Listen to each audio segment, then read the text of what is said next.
জয় জগন্নাথ। কাল কাল আমাদের রথযাত্রা। চারিদিকে ভিড়, আলো আর ঢাকের আওয়াজ আর রথের দড়ি ছোঁয়ার এক অদ্ভুত উন্মাদনা। আমরা সবাই ভাবি আমরা দড়িটা টেনে জগন্নাথের রথটাকে আমরা এগিয়ে নিয়ে যাচ্ছি। আমরা ভাবি আমাদের শক্তিতেই বুঝি রথের চাকা ঘুরছে। কিন্তু সত্যিটা জানো কি? এটা এটা আমাদের জীবনের সবচেয়ে বড় ইলিউশন বা ভুল ধারণা। আমরা আমাদের লাইফেও ঠিক এই একই ভুলটা করি। আমরা ভাবি আমাদের ক্যারিয়ার, আমাদের রিলেশনশিপ, আমাদের ফিউচার সব বুঝি, আমরা একাই কন্ট্রোল করছি। আর যখনই কোনো একটা চাকা আমাদের মনের মতন ঘোরে না, আমরা ভেঙে যাই। ডিপ্রেশন, অ্যাংজাইটি আর একাগ্রতার অভাব আজকের জেনারেশনকে ভেতর থেকে শেষ করে দিচ্ছে।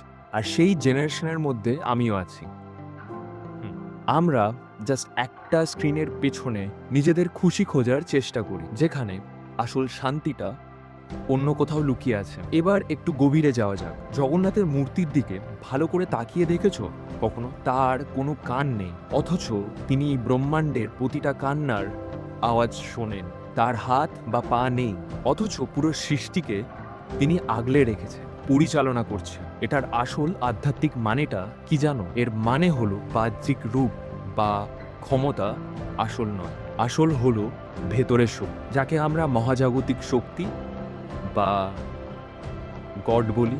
আজকের জেনারেশনে আমরা লজিক খুঁজি, প্রুফ খুঁজি, কিন্তু লাইফের সবচেয়ে বড় হিডেন ট্রুথ হলো সব কিছু তোমার প্ল্যানিং অনুযায়ী হবে না। রথের চাকা আসলে সময়ের প্রতীক। সময় যেমন কারোর জন্য থামে না, ঠিক তেমনি তোমার লাইফেও খারাপ সময়টাও আটকে থাকবে না। তুমি আজ যেখানেই আটকে থাকো না কেন, মনে রাখবে ব্যাকগ্রাউন্ডে এমন একজন আছে যিনি কোনো অঙ্গ ছাড়াই তোমার ভাগ্য বদলানোর ক্ষমতা রাখেন। লড়াইটা যখন তোমার একার মনে হবে, তখন বুঝবে তিনি তোমাকে তৈরি করেছেন কোন এক বড় যুদ্ধের জন্য। তাহলে কাল যখন রথের দড়িটা ধরবে, তখন সেটাকে শুধু ধর্মীয় আচার হিসাবে দিও না। ওই দড়িটা ধরার আসল মানে হলো নিজের অহংকার, নিজের না পাওয়ার ক্ষোভ আর ব্যর্থতার ভয়গুলোকে ঈশ্বরের চরণে স্যারেন্ডার করা, ঈশ্বরের ওপর ছেড়ে দেওয়া। আজকের জেনারেশনকে বলছি, সেলফি আর সোশ্যাল মিডিয়া স্ট্যাটাসের বাইরে এসে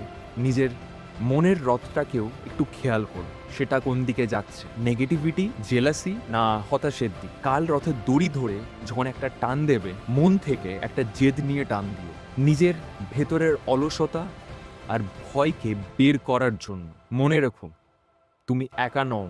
যিনি পুরো পৃথিবী চালাচ্ছেন, তিনি তোমার রথটাকেও সঠিক গন্তব্যে নিয়ে যাবেন। শুধু নিজের ওপর আর সেই পরম শক্তির ওপর বিশ্বাসটা হারিও না। ভেঙে পড়ার দিন শেষ, এবার ঘুরে দাঁড়ানোর পালা। রথের চাকা ঘুরবেই আর তোমার ভাগ্যও বদলাবেই। জয় জগন্নাথ।